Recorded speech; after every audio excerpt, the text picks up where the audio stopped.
তাহা হইলে সেই ব্যক্তিকে মেধাদেবীর বাসস্থান সরস্বতী নদীর উৎসস্থলে গিয়া মেধাদেবীর আরাধনা করিতে হইবে।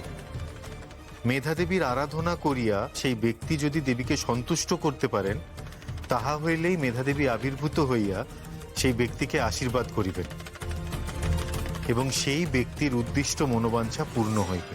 এক সেকেন্ড জিজি, বলছি এই ল্যাঙ্গুয়েজটা না খুব কঠিন, আমি কিছুই বুঝতে পারছি না, একটু সহজ ভাষায় বলুন না কি। অদ্বিতীয়া, সহজ ভাষায় বলতে গেলে কেউ যদি সরস্বতী নদীর উৎসস্থলে গিয়ে দেবী সরস্বতীর আরাধনা করেন, তাহলেই তার মনোবাঞ্ছা পূর্ণ হবে। দাদা ভাই, সরস্বতী নদী তো একটা লুপ্ত নদী, মানে মাটির নিচে দিয়ে বয়ে গেছে।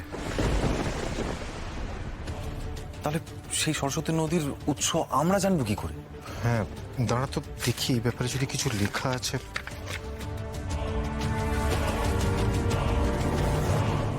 এই তো এখানে আছে, সরস্বতী একটি লুপ্ত নদী, যেহেতু তাহার উৎসস্থল খবর কেহ জানে না, তাই অন্য একটি উপায়ে মেধাদেবীর এই ব্রত সম্পন্ন করা যাইবে।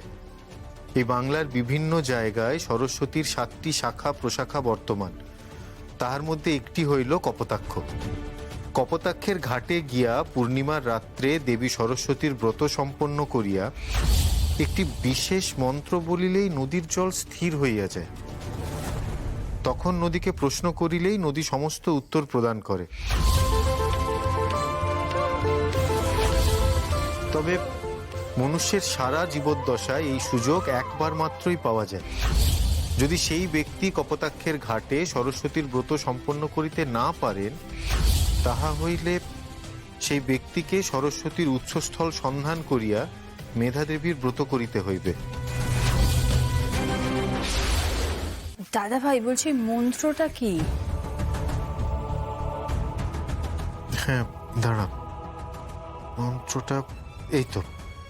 এটা ঠিক মন্ত্র নয় জানিস, একটা ছড়ার মতন, সহজ ভাষায়।